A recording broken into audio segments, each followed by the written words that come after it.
Isaías capítulo 7. Bendito Dios.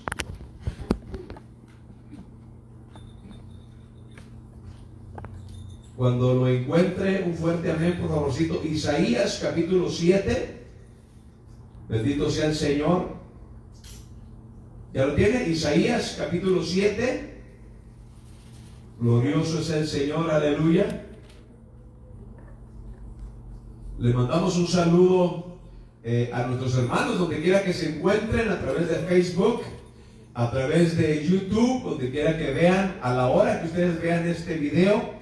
Les deseamos una feliz Navidad, ¿verdad? Y un próspero año nuevo, y que esta noche, el cual se predica, el cual se enseña la salvación a través de Cristo Jesús, no vaya a pasar otro día, no vaya a pasar otro año sin haber aceptado a Jesucristo como su Salvador en su corazón. Amén. Así que les enviamos saludos, les enviamos un abrazo rompecostillas en donde quiera que usted se encuentre. Bendito sea el Señor, desde por acá de la ciudad de Las Vegas, Nevada. Bendito sea el Señor. Bien, Isaías capítulo 7. Bendito sea el Señor. ¿Ya lo tiene? Isaías capítulo 7. El verso 14 dice así la bendita palabra de nuestro Señor. Dice así: por tanto, el Señor mismo os dará señal. He aquí que la Virgen concebirá y dará a luz un hijo, y llamará su nombre Emmanuel. Amén. Padre, le damos gracias, mi Dios, en el nombre precioso de Cristo Jesús. Señor, le damos gracias por esta oportunidad, el poder reconocer a Cristo como nuestro Salvador, pero también la oportunidad que se nos da el tener vida, Señor, en el día de hoy. Señor, le damos gracias porque podemos tener este servicio también en este lugar, el cual se llama su casa de oración. En el nombre de Jesús le damos gracias. Amén y amén. Y la iglesia del Señor dice: denle un fuerte aplauso al Señor, aleluya. Él se merece la honra y la gloria en esta noche. Amén. Tome su lugar, por favorcito. Bendito sea el Señor, aleluya. Y hoy le quiero hablar, amado hermano, sobre esa señal, hermanos, más esperada que cualquier otra cosa. Bendito sea el Señor. Y déjenme decirle, para aquellas personas, los hermanos, las personas que nos estarán viendo, si usted no sabía, nosotros le llamamos, o los estudiosos le han llamado a Isaías el evangelista del Antiguo Testamento. ¿Por qué? Porque siempre trajo un mensaje de salvación, siempre ha traído un mensaje de arrepentimiento. Y el nombre Isaías significa, escuche bien, porque él siempre estaba hablando de la salvación, del rescate a través de Dios, porque su nombre significa: la salvación es de Jehová. No es de nadie más, sino que la salvación proviene de Dios, la salvación proviene de nuestro Señor Jehová. Bendito sea el Padre Todopoderoso. Así que la palabra salvación, también para aquellos que les gusta estudiar, la palabra salvación se repite muchas veces en este libro de Isaías. Bendito sea el Señor. Isaías también, bendito Dios, Isaías, el profeta Isaías también pertenecía a una familia muy destacada y tuvo acceso a varios reyes de Judá. Y por si usted no lo sabía, una de las razones que sus profecías son totalmente palpables, podríamos decirlo así, si usted no sabía por qué cuando el profeta Isaías declaraba una palabra, por ejemplo, cuando declara la profecía de nuestro Señor Jesucristo, en Isaías 53, si usted no lo sabía, ¿por qué el profeta Isaías daba tantos detalles tan palpables en sus profecías? Escúcheme bien.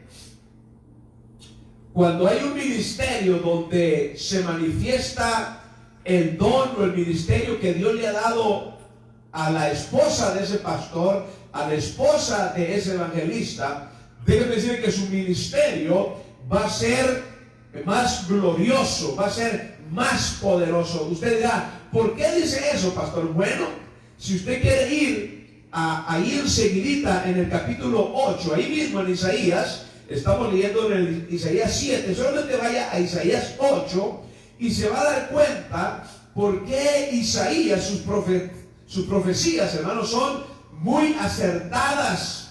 Y la razón es el verso 3. Miren lo que dice la palabra Isaías 8, verso 3 dice, y me llegué ¿a quién? A la profetisa. Y me llegué a la profetisa, la cual concibió y dio a luz un hijo. O sea, estamos viendo que Isaías no se fue por ahí a un club nocturno de aquellos entonces a conseguir novia, a conseguir esposa, sino que Isaías, siendo un hombre de Dios, Isaías siendo un varón de Dios, Isaías siendo un profeta de Dios, escuche, fue y se casó con una profetisa. Es la razón que el ministerio de Isaías, sus profecías fueron muy, pero muy directas a lo que Dios, hermanos, iba a hacer en el pueblo de Dios. Y estoy más que seguro que la mujer, su esposa, siendo profeta o profetisa, estoy más que seguro que recibió unas revelaciones tremendas que las compartía con su esposo, con Isaías. Por eso este libro está lleno de poder de Dios, lleno de evangelización, lleno de un mensaje de arrepentimiento hacia las personas. ¿Cuántos alaban al Señor? Una declaración que se dio en aquel entonces proféticamente, más o menos en los años 735, 720 y tantos, se declara esta profecía. Y esta palabra profética tuvo dos cumplimientos. Una fue que se cumple cuando se estaba hablando con el rey, cuando se le da la palabra al rey Acaz. Esta palabra se cumple. Y al final de la profecía, cuando nace Jesucristo, ahí se cumplen todas las profecías, esas dos profecías, hablando que abarca en dos ocasiones. Pero déjenme decirle que la profecía del verso 14, cuando dice, por tanto el Señor mismo os dará señal, he aquí que la Virgen concebirá y dará a luz a un hijo y llamará su nombre Emmanuel. Esta es la profecía que nos concierne a nosotros. Las otras profecías que se dieron cuando estaba el rey Acaz, esa profecía, pues bueno, fue de la historia, fue por la rebelión, se les dio cierta profecía, y esto se cumple para el pueblo de Israel. Pero para nosotros también se cumple como creyentes, como cristianos, se cumple, amado hermano, en Mateo capítulo 1, bendito sea el Señor. Si quiere ir conmigo a Mateo, si lo quiere escribir, cualquier cosita que quiera hacer usted, una de las dos es buena. Si quiere ir, vamos a leerlo. Si la quiere escribir también, ya que en casita usted puede repetir o ir estudiando una vez más.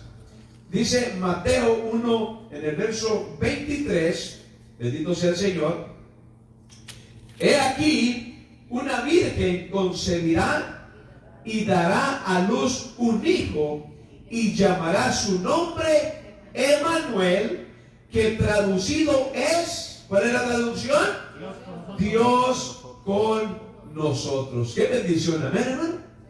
Qué bendición, hermanos, el poder saber, bendito sea el Señor, hermanos, que todo esto, bendito Dios, el Señor lo planificó para usted y para mí. Lo planificó, hermanos, para la iglesia. Así que, hermanos, las profecías otras fueron para la derrota, cuando se le da la palabra al rey Acaz, y la otra se cumple al final del nacimiento de nuestro Señor Jesucristo.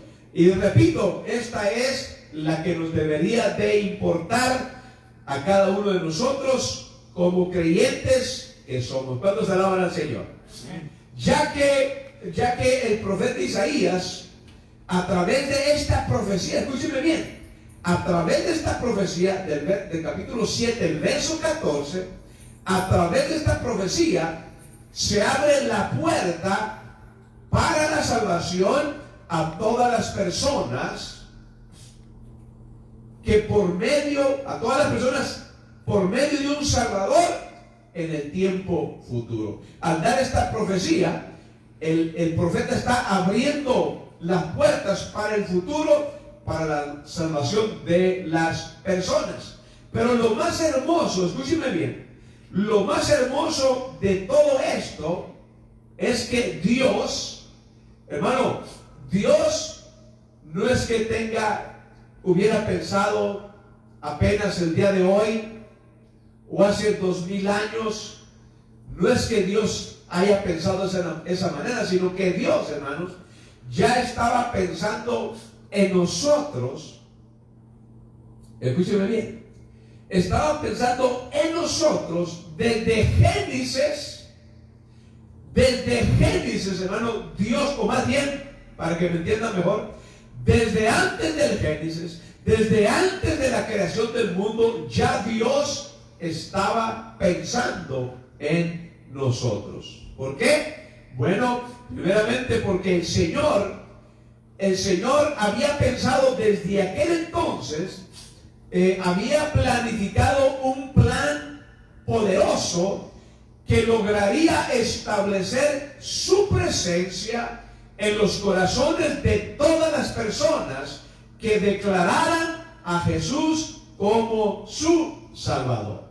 Entonces vemos que el profeta Isaías dice que, y Mateo dice que a ese niño se le iba a llamar como Emanuel. El profeta Isaías declara que ese niño se llamaría Emanuel. Mateo capítulo 1 verso 23 declara que a ese niño se le llamaría Emanuel. ¿Por qué? Porque dice que a través de ese niño, ¿qué iba a pasar? Dios iba a estar con nosotros. Emanuel, y se llamará Emanuel. A través de Cristo, Dios, amado hermano, iba a estar con nosotros. ¿Cuántos alaban al Señor por eso? ¿Cuánto le dan la gloria a Dios por eso? Amén. Así que, hermano, esto está precioso, esto es poderoso, el saber de que Dios, hermano, desde antes de la creación, mire, hermano, pensando en usted, que aún ni siquiera estaba en este mundo, que ni aún ni siquiera estaba en el vientre de su madre, ya Dios estaba pensando en cada uno de nosotros. ¿Cuántos alaban al Señor en esta noche? Amén. Así que mire, entonces el nombre Emanuel, según Isaías, según el profeta Isaías, en el capítulo 7, verso 14, dice la palabra: por tanto, escúcheme, el Señor mismo os dará señal. He aquí que la Virgen concebirá y dará a luz un hijo. Le repito, y se llamará Emanuel. La palabra virgen aquí significa una joven. No tanto habla una virgen, ¿no?, como se lo ha enseñado la iglesia tradicional, sino que cuando habla de una joven, por supuesto que la gente entiende que esa joven es una señorita, ¿correcto? Cuando hablan es la jovencita, ¿verdad? Una jovencita, usted automáticamente mente piensa que es una señorita. Entonces, cuando dice una virgen, no se estaba refiriendo, ¿verdad?, a alguna diosa, no se estaba refiriendo a alguien divino, sino que cuando dice que es una virgen, está hablando de una joven, está hablando de una joven que no había, ¿verdad?, no había tenido relaciones. Entonces, es lo que dice la palabra. Cuando habla sobre la virgen, aquí significa simplemente, en Isaías, significa una joven. ¿Cuántos alaban al Señor? Y también Emmanuel significa nada menos que Dios con nosotros.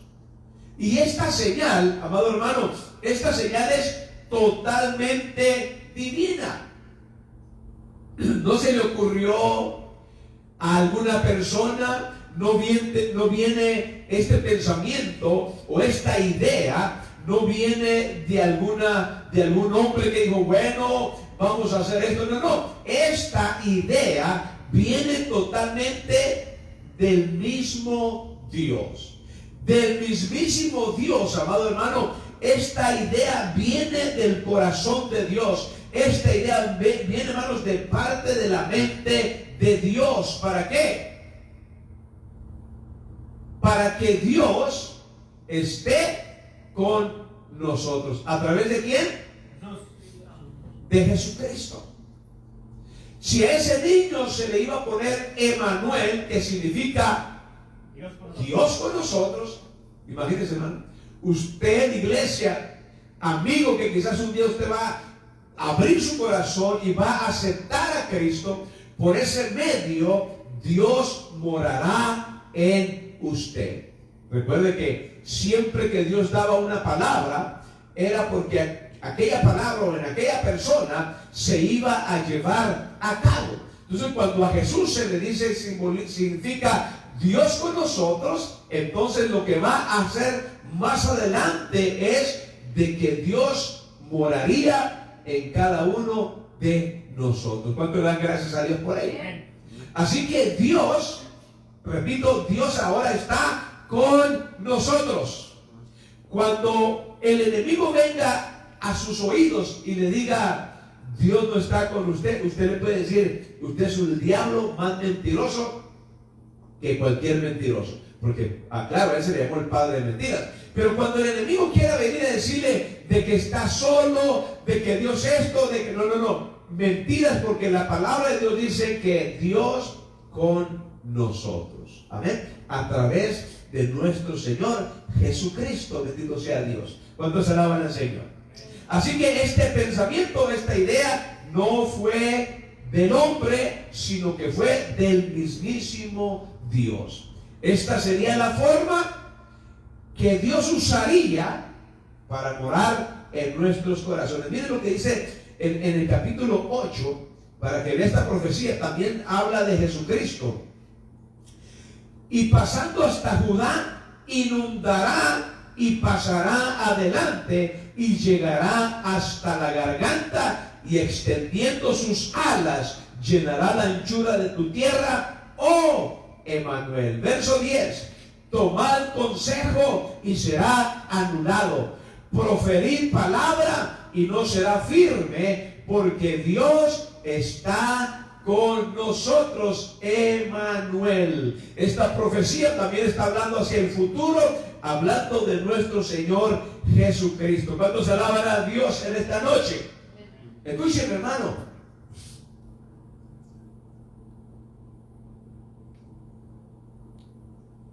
La humanidad y la deidad se unieron en Él. ¿En qué? En Cristo. Escuche, la humanidad y la deidad se unieron en Él, hablando de Cristo. Entonces, iglesia del Señor, Jesucristo es Dios mismo. Bendito sea el Señor. Él vino, Dios vino, bendito Dios, en carne. Amén. Dios vino en carne, bendito sea el Señor. Estoy buscando aquí. Hermana Lupita estuvo hablando el jueves un poco sobre la deidad de Jesucristo. Los que no estuvieron el jueves, bueno, quizás no sepan, pero nuestra hermana Lupita estuvo hablando en la enseñanza del jueves pasado sobre la deidad, sobre el unigénito del Padre. Así que entonces Jesucristo es Dios mismo venido en carne humana, escúcheme, pero sin pecado. Y Juan revela a Dios el Padre por medio del Hijo en forma humana, no como una simple apariencia, sino en carne. Vaya por favor conmigo a Juan. Vaya a Juan capítulo 1, bendito sea el Señor. Juan capítulo 1, un amén cuando lo tenga, por favorcito. Amén. Miren lo que dice la palabra en el verso 14. Y aquel verbo fue hecho carne y habitó entre nosotros. Y vimos su gloria, gloria como de unigénito del Padre, lleno de gracia y de verdad. ¿De qué está hablando el apóstol Juan? Repito el verso. Y aquel verbo fue hecho carne y habitó entre nosotros. Por supuesto que aquel verbo es Jesucristo. Fue hecho carne y habitó entre nosotros y vimos su gloria, gloria como del unigénito del Padre, lleno de gracia y de verdad. Entonces el apóstol Juan, amado hermano, dice simplemente, se remonta, iglesia, hasta Éxodos. Vaya por favor a Éxodos para que entienda por qué el apóstol Juan habla, bendito sea el Señor, que Él habitó en nosotros. Vaya a Éxodos capítulo 40 para que entienda un poco mejor a lo que está hablando el apóstol Juan. En el verso 34 vamos a entenderlo mejor. Entonces, en Juan capítulo 1, dice el apóstol que el verbo, ¿qué pasó? Se hizo carne y habitó entre nosotros. Juan está hablando del mismo Dios y vimos su gloria, dice el apóstol Juan. Pero observe lo que dice Éxodos 40 para que entendamos lo que dice el apóstol Juan en el verso 34. Miren lo que dice la palabra. Entonces una nube cubrió el tabernáculo de reunión. ¿Y qué? Y la gloria de Jehová llenó el tabernáculo. ¿Correcto? Ahora, si usted observa, Juan en el Nuevo Testamento habla del verbo de la carne, que el verbo se hizo carne y que él habitó entre nosotros. Pero Dios tuvo que tomar que algo corporal, se hizo carne. Pero en el Antiguo Testamento dice que la nube, cuando se acerca la nube, entonces una nube dice que cubrió. ¿Cómo se miró la gloria de Dios? A través de una nube.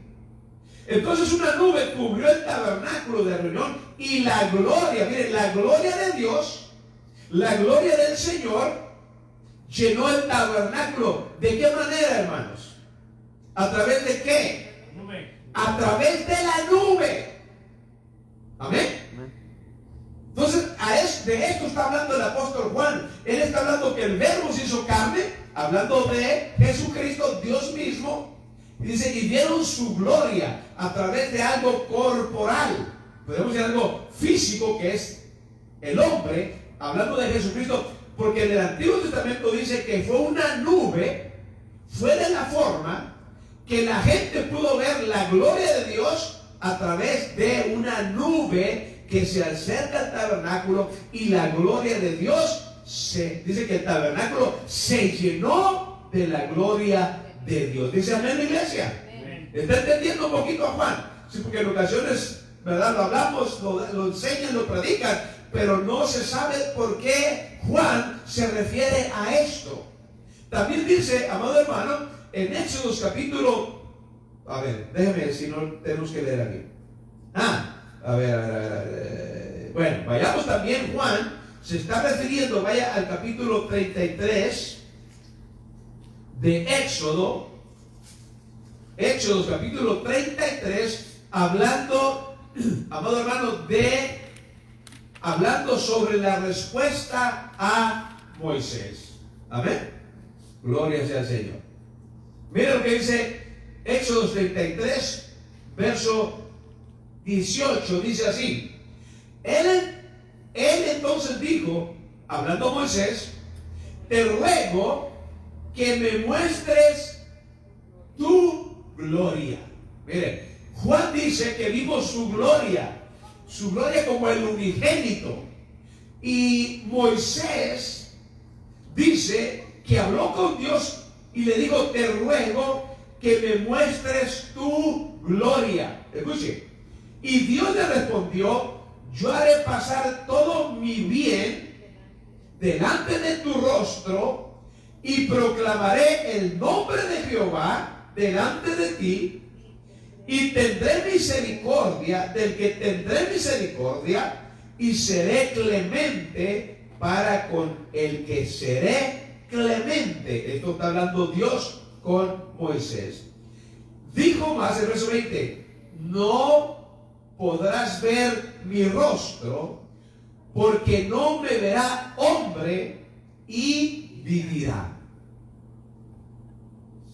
Y dijo, verso 21, y dijo aún Jehová, he aquí un lugar junto a mí, y tú estarás sobre la peña, y cuando pase mi gloria, escuche hermano, y cuando pase mi gloria, yo te pondré en una hendidura. O sea, lo iba, hermanos, a proteger.